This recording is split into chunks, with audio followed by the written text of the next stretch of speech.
don't wait for yourself.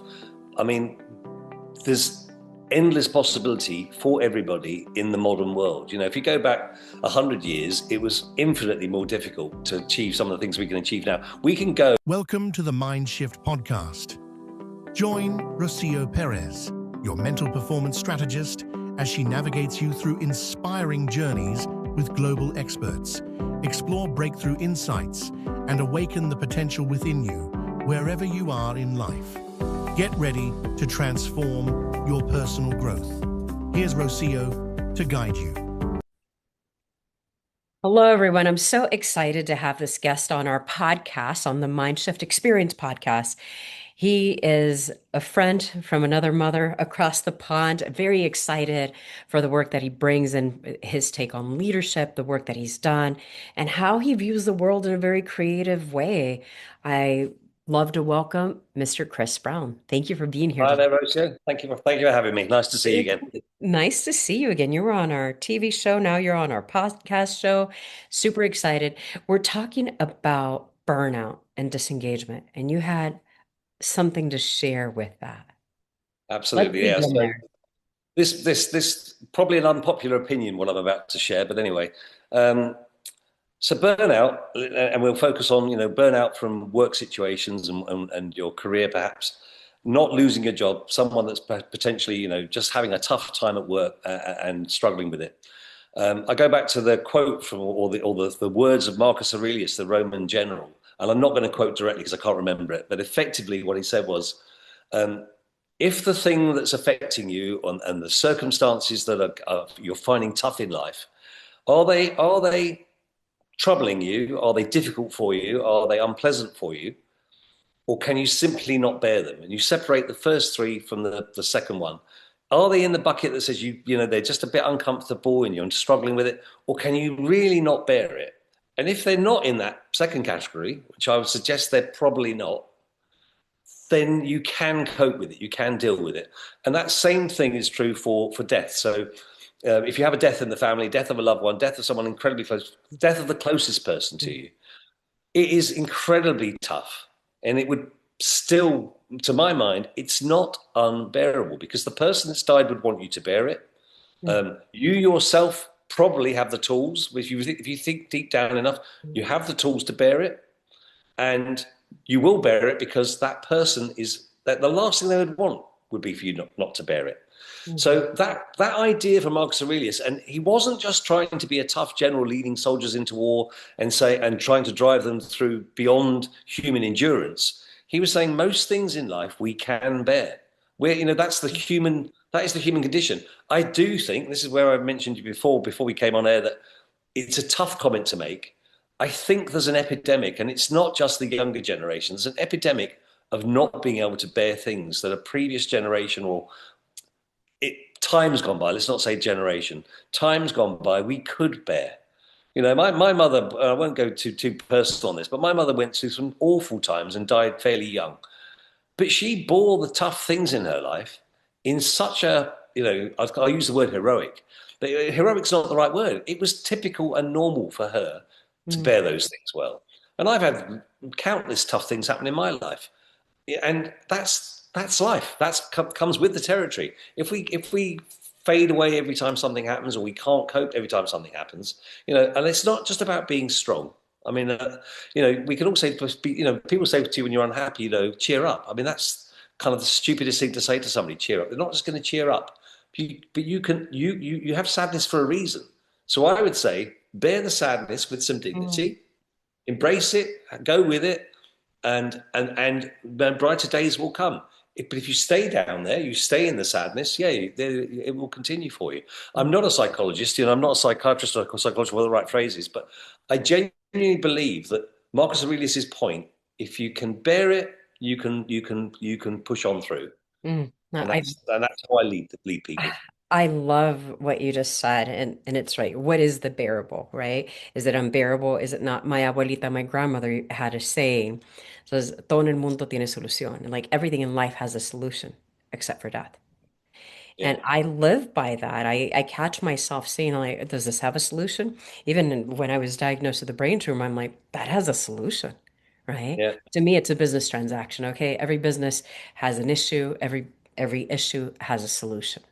Yeah. I decided that even that situation would have a solution, and that's how it was bearable, right? It's not something that out of this world. We're what, 7 point something billion people in the world. We're all going to experience loss.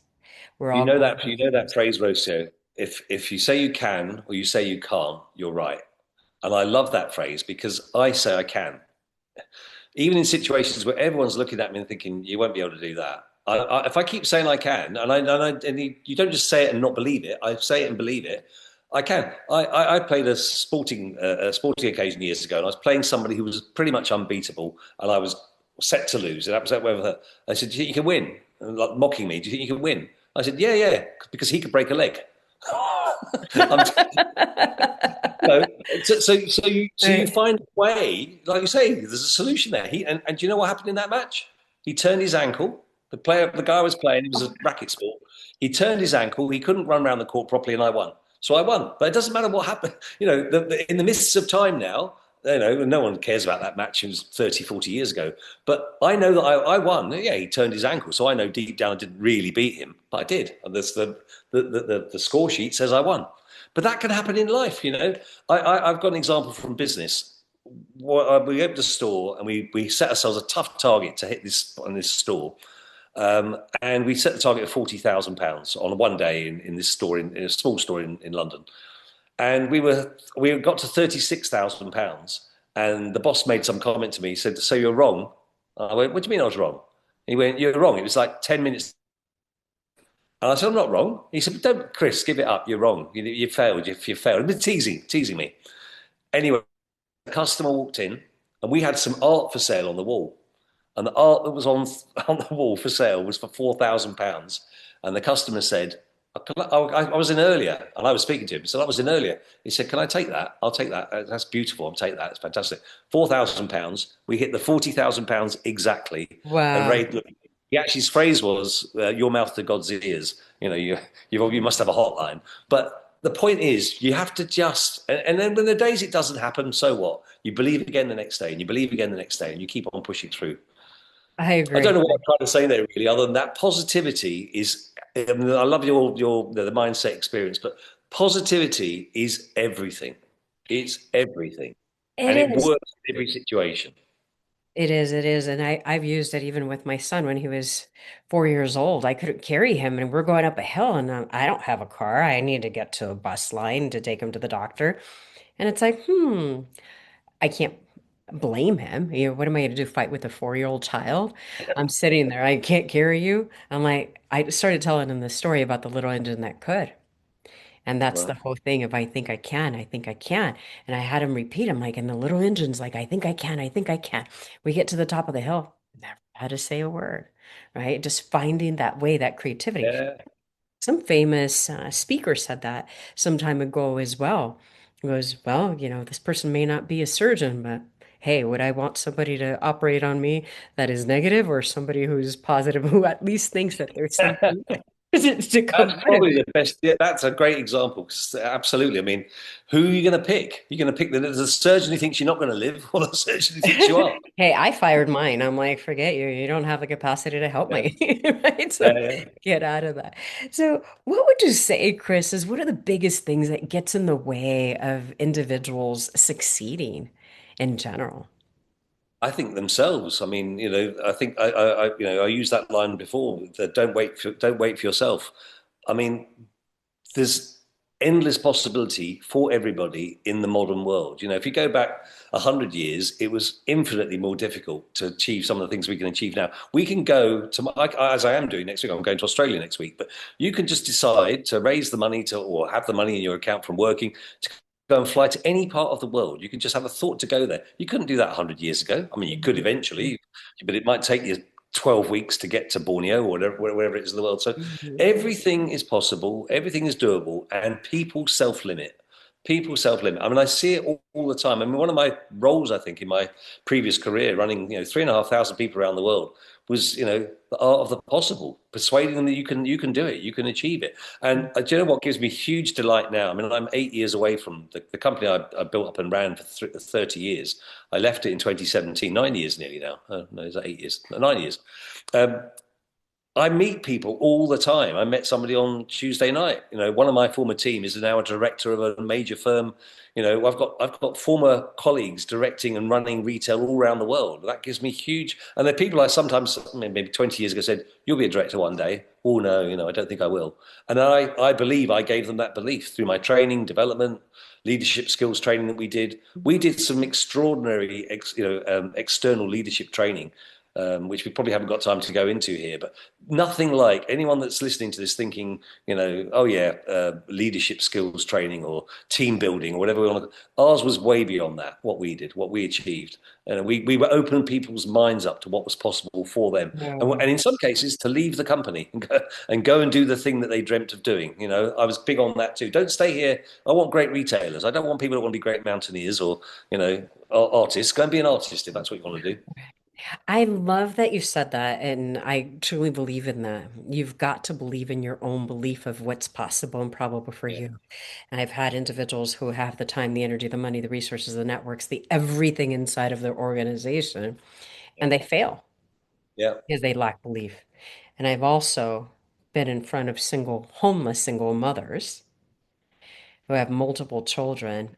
They didn't have the time, the energy, the money, the resources, the education, the skills, the nothing to walk in to a job and get it, right? yeah, Where the next time I'm teaching, they're yelling from the back of the room. It works, right? Why?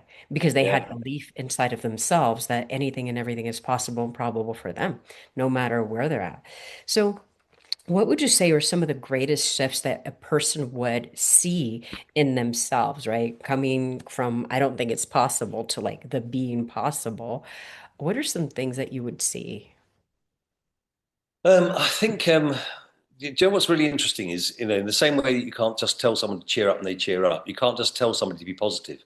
So you have to do things that convince them that positivity is meaningful. So that can be done through showing them a task that let's say I gave you a task that actually set up to look impossible and be impossible, but there is a solution that I can show you. But if you set up and show someone a seemingly impossible task, and then you show by a shift of how you look at the task, can make it possible again. And one of the things we used was a mentalist to do that. But I took the mentalist, he's a friend of mine. We took the mentalist's thinking, not everything that he showed you, just the thinking of flipping every situation, every problem on its head. And so you can then you start to turn someone from someone we had some negative people in the business and cynical people in the business. I used to always pick the most cynical person to work with the mentalist because to see them wake up and go, I was so cynical about what I was about to be shown there and disbelieving. And then he proved to me that the thing was possible. You see them take the biggest journey. So I love that challenge. I like the challenge of taking a negative person or negative thoughts from a person and making them positive. And usually they're not to blame for that negativity. It'll be their upbringing or a teacher that told them they couldn't. There's often pressure from other people. I'm relentlessly upbeat and positive and confident about myself. I was born that way. I'm very, very lucky. But on top of that, I've lived a life of trying to be positive and upbeat. And so it's kind of built up to this impregnable thing. I mean, the whole family kind of go, you can't be beaten down. No, you can't. You can't. But I love to give a piece of that to the people that I meet. But not just go and have a piece of me. How can I give you that through training, through For development, you. through getting them to be as excited about the things in life as I am. So again, I'm always never sure if I've answered the questions because I tend to go off on tangents. But That's okay. that, No, that's that perfect, Chris. practical positivity is what I try to Mhm. say. Don't just try and say be positive. Show someone how that can actually be real. I think it's so interesting because I believe a leader's job is to do just that, to be able to connect with individuals, to see where are you? How do I create an experience so that you can break through without Yeah, being so rough. I think so many people are very rough and very abrupt in the way that they do things. And it's like, okay, it's almost like doing this magic wand and like just be it, right? No, no, no. You've got to understand, why does that person think the way that they think and do the things that they do? And what can I do to get them out of that frame of thought? And unless I Yeah, know what they've been through, I don't know. I get myself into experiences that I know are going to expand me. Hey, I've walked on fire, I've jumped out of an airplane, I've jumped out of a perfectly functioning building, off of 60 something floors for the same reason, to expand my mind of what is possible, right? I've just thought of a great line as you were speaking there, Rosie. I'm so sorry to butt in, but if I don't say it, I'll forget it. It was, you don't get better at things by not doing them. All right, and that sounds so obvious, but people say one of the biggest fears, I think it's number one fear, is public speaking. So the people that don't like public speaking haven't done much of it and don't do it and don't want to do it. If they did more of it and they did more of it, they failed. Or they felt they failed because they actually wouldn't fail. What I've noticed, if you go to a wedding, even the worst speeches, there's a warmth in the room for that person to succeed and to Mhm. laugh at the humour and the jokes and the attempts at humour. Now, they may have never done public speech before in their lives. Some I've seen, some fathers of brides who've never ever done a public speaking before. Mhm. I did my own daughters earlier this year, and I had a couple who said, "Oh, don't be nervous." And then someone else would say, "Have you met Chris before?" He's not going to be. He's not going to There's be not a nervous. nervous thing. Yeah, it's not going to be nervous. But I couldn't wait to get up and speak right now. But I know that I've done a lot of public speaking, and I've put myself into that situation to do it. So I wasn't great. I wasn't great at it as an 8-year-old. I'm not saying I'm great at it now. I may not be, but you get better and better and better. But you don't get better at anything by not doing it. So now that sounds so obvious, but it's the number one tip I give everyone. Don't wait for yourself, and don't not do things. Go and do that. And obviously, if it helps to have somebody who knows about public speaking to give you some tips and tricks and ideas and things that work. I always say, do not ever try and public speak by remembering and learning a script. You're not a trained actor. It's very, very hard. And even trained actors find it. They say it's the worst thing about acting because they have to do it. As a public speaker, you can have little prompts on the screen. Go, oh, I've got to say that next. Then that prompts you to say the next thing. And so that's my little trick for everyone: is have a screen behind you that prompts you what you're going to say next. You don't have to remember anything. I don't remember if I do 10 presentations at the same presentation. Every single one is different because I Oh, use the completely. prompts just to let my mouth open, and then Oh, I get on with it. I So love that again, you that's a said positive that. way of conquering a fear. Is do the thing that I don't like that phrase particularly. Feel the fear and do it anyway. Don't feel the fear. Just do it, and, Just and do you're it. part of it. There won't be any fear of you actually just No, do it. That's interesting. I love that, Chris. There won't be forget the any fear fear of would you. be a better thing, better phrase. Forget the fear. Just be bold about it, which Yeah, is what the whole entire mind shift experience is about. I right. love the fact too, Chris, that you said, don't wait for yourself. You've said it multiple times. Don't wait for yourself. Just do it. And until we become familiar with the unfamiliar, we won't succeed at anything, right? Yeah, Because we all fear something that we don't know. We yeah, can't master something that we haven't done. yeah, Why pretend to take credit for something? Nobody waved the magic wand. A child didn't get up one moment and started walking away, okay? yeah, They at least fell several times, if not hundreds or thousands of times, until they yeah. finally mastered it, I right? like that line Every, about Mozart. He wasn't so much a child genius. His father was a composer, and he played the piano for 10,000 hours by the time he was 4. Well, I didn't play the piano at all. So by the time I was 4, I couldn't have hit a note. I could bang the keys. Mozart right. played every single day from when he could first sit up straight. Father put a keyboard in front of him. So at the age of 4, he'd done his 10,000 hours. I mean, it's a cliche, the 10,000 hours of anything, you can be great at it, but you pretty much can. I have played, I don't know, 50,000 hours of badminton. So I'm a very good badminton player. I'm not natural. I wasn't born a good badminton player. I've played a lot of badminton, and it's true of everything: speaking, writing. I've written a lot of stuff that I'm proud of, and a lot of stuff that's rubbish because I've written a lot. And if you write a lot, it gradually, even the worst writer does get better. They do get a little bit better. They do. That's a great line. Even the Even worst the speaker.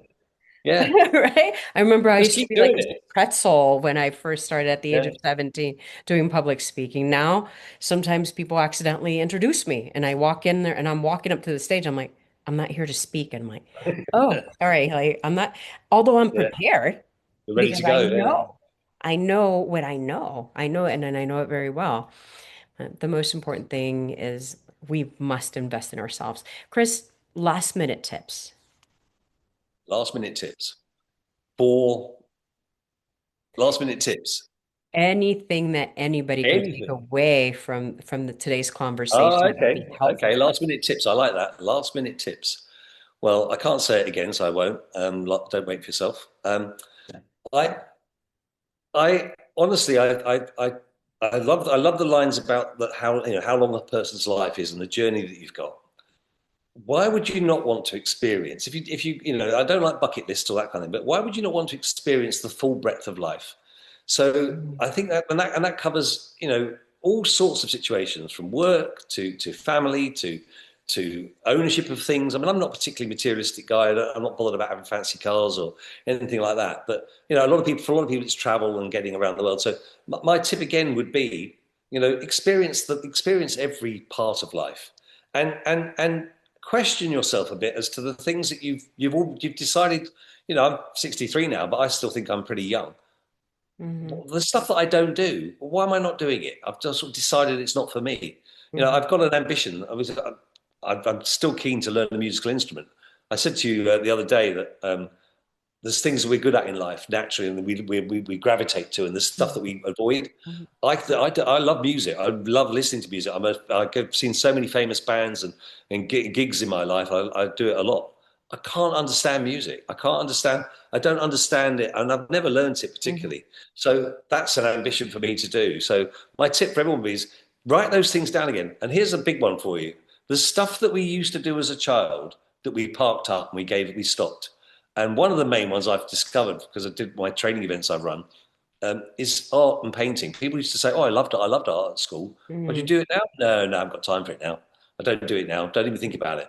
And we had art classes as part of the training, but we're going to do some art this afternoon. Even the ones that didn't want to do it, everyone sit down, produce something. Doesn't matter what it is. You can pick a subject, and some people would sit there like little children, they were adults, saying, "Wow, I can't believe this. I'm painting again. I haven't painted since I was 15 Mhm. in school."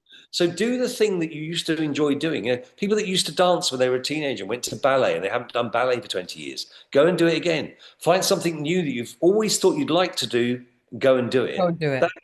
that would be my tip for everybody and I mean business improvement stuff, mind improvement stuff, hobbies that you'd fancy trying. I came back from a holiday once. I'd never really played tennis. I just went straight down to the local club, walked straight up to the guy, turned out to be the champion. I didn't know he was the champion player. And I said, "Would you coach me? I can see you're a good player. Would you coach me?" He said, "Well, I don't coach." I said, "But you could, couldn't you?" And he said, "Well, yeah, I could, but I don't." I went, "Well, how about if I came down like in 2 days' time, booked a court with you?" And he started laughing. He said, "I'm not a coach." I went, "Yeah, but I like the way you play." Anyway, I forced him to coach me. And he became my coach, and I became Wow. quite good at tennis. But only because I literally just like no, him, he'll coach me. So sometimes just ask for the thing that you want. It would be another tip of mine.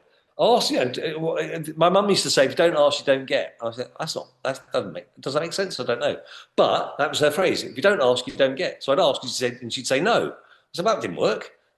I That is asked, you said so no. I said, "Yeah, funny. but if you didn't ask, I didn't even have a chance to say no to you." So that's my point to everyone. Ask, they can only say no.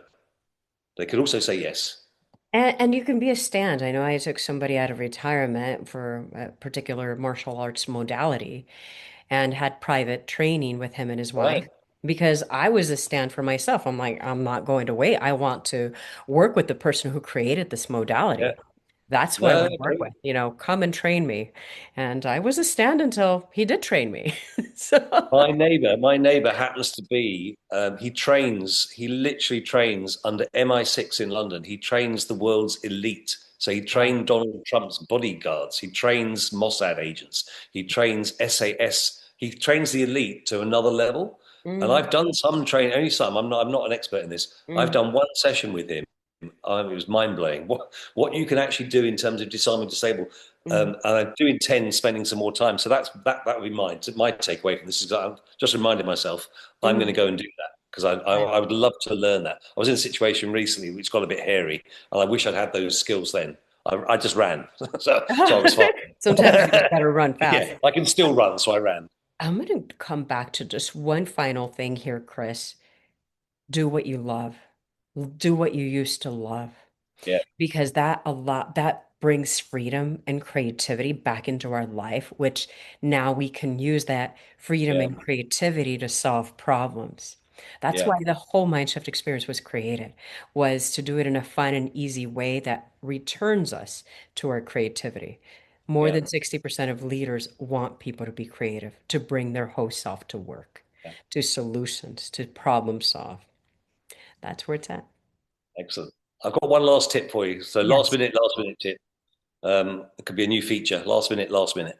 Um, Go with crazy. That was the other thing. When I used to do windows and marketing campaigns for my old company, and we come up with. I'd say the beginning point of any brainstorming session is the craziest idea you can possibly come up with, and we'd come up with stuff that one or two people go, "Oh, we know that." No. Let's go nuts with that bonkers idea that no one really believes is going to work.